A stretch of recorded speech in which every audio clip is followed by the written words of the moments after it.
everyone.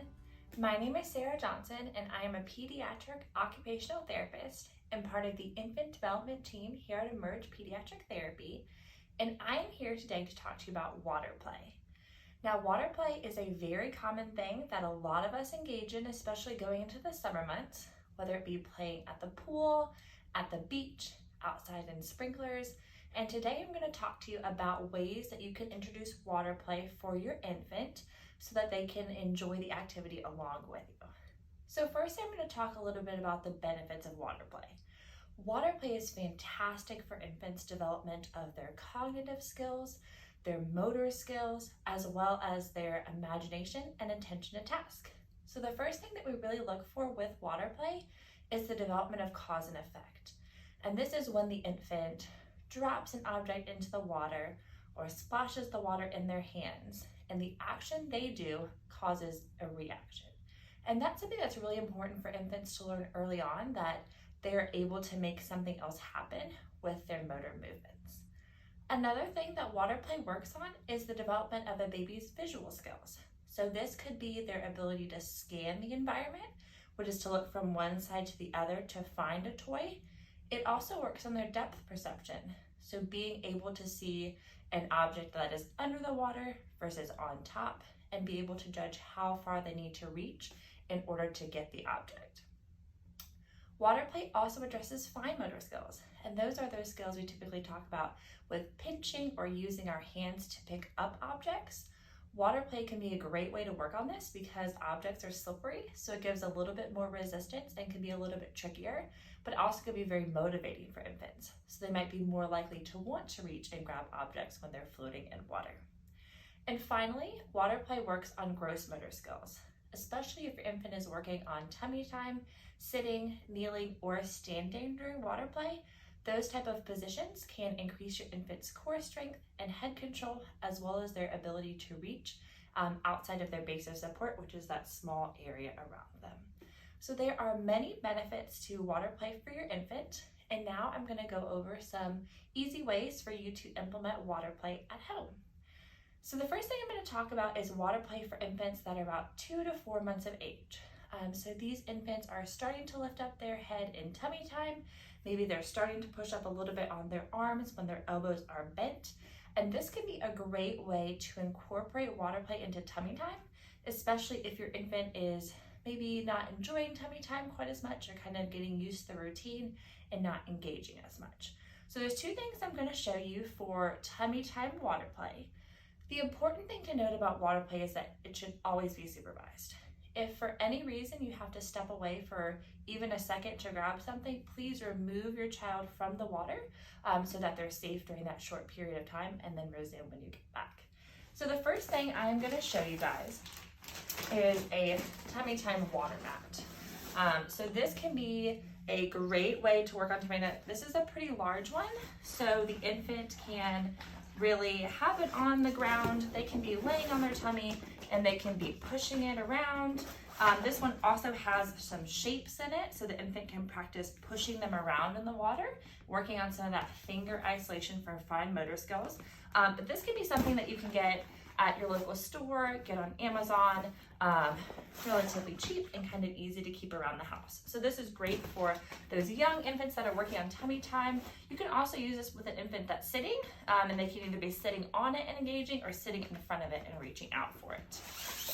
Another thing you can do is you can create your own of this water mat. And this, I just have a gallon-sized Ziploc bag. For this one, I actually added blue food dye and some glitter.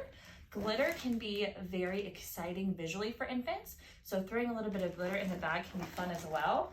And you can also add in some of your shapes. So just some bath time shapes to kind of make it similar to our other mat. The important thing with this is to make sure you get all of the air out when you go to close it up, and always at least double bag, if not triple bag it, because infants tend to really enjoy this and kind of have their hands all over the place. So the more bags, the better. And you'll just zip it up and they can engage with it on the floor.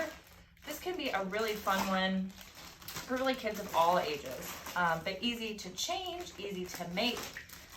If your infant is younger, you can tape it on the floor so that they're not able to pick it up. And sometimes that can make it last a little bit longer if they're not kind of squishing it in their hands. But that's another option you can do for some tummy time. And then the last option, this can be a really fun one. This is a little bit more prep work and a little bit more cleanup. But this is an activity that you can do. And this one can go more into your older infants as well. So just getting a baking sheet, one that has a little bit of a ridge on it. And what you are going to do is we're going to pour some water onto our baking sheet so that we have a little layer here. And then use as many towels around as you think. This is a messy water play activity. So the first two we talked about were very contained. They give the infant the ability to experience it, but there's no mess. This is a messy one, which can be a lot of fun, but just kind of keep that in mind. This might be a great one for outside, if maybe an older kid is playing in a pool, for your infant to have the opportunity to do this play. But for this, you just put your water on the baking sheet, and then your infant, again, can be on their tummy for this. Just be really mindful of where their face is at. So making sure they really have that good head control before you work on this activity. Closer to 4 or 6 months would probably be a little bit better, just to know that they're able to pick up their head up and be controlled in that moment. But you can also put some of your shapes on it. And infants, this one really works a lot on cause and effect. So they learn, oh, if I splash, I get water on my face or on my arms. They can feel the temperature of the water. So you can change the temperature. You could do warm and cold. With this activity, you could also put ice cubes on it so they could work on how it changes. And another fun thing is actually to use colored ice cubes. So you can put a little bit of food coloring in some ice cubes and add it to a water activity like this so that they can see the different colors as they change.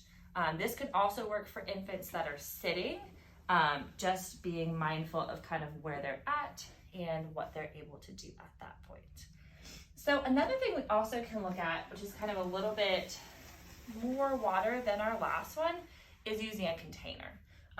So this can be a bowl that infants are kind of playing in, and the same thing, we can throw in some of our shapes.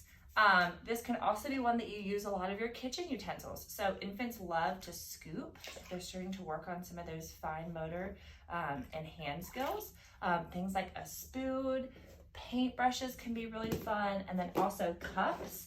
So I tend to like the little infant cups because they're easier for them to kind of pick up and manipulate, but you can work on pouring with those, and a lot of times they do have holes in it, so you can work a lot on them kind of like falling down.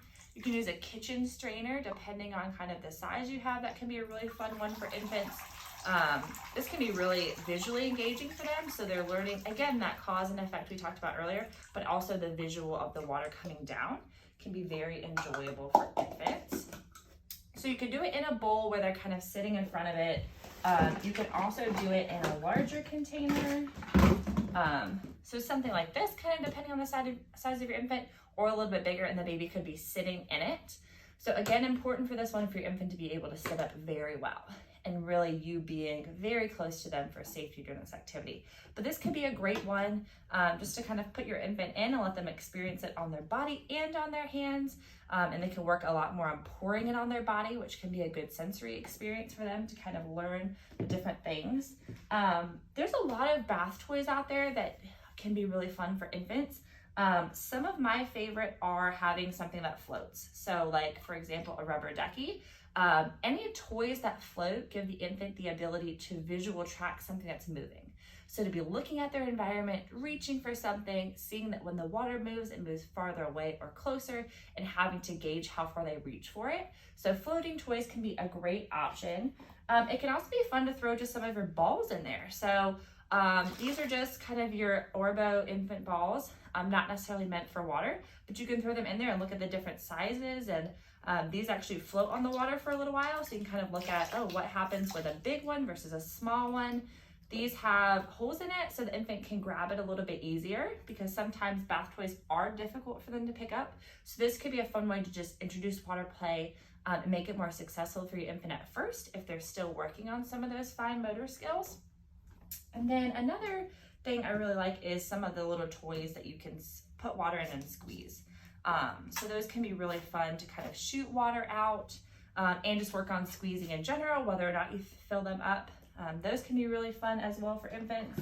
And then of course some boats, kind of the same thing about them floating on the surface. It's something that you can move around and say, oh, look over here, let's see where the boat's going, and kind of work on that joint engagement, which is the infant looking at you and being interested in what you're working on. So hopefully these ideas have been helpful for you for just a little bit of ideas for working on sensory play. All of these can really be used for infants that are young, as well as they progress up to that year of age and into toddlerhood. And hopefully this is giving you some fun ideas of things to implement this summer. If you take any pictures of your child doing any of these activities, please send them to us. We would love to share those pictures with our community. And as always, if you have any questions about your infant's development, are concerned about milestones, feeding, or anything else in regards to infant development, please reach out and we would be more than happy to speak with you. Thanks so much.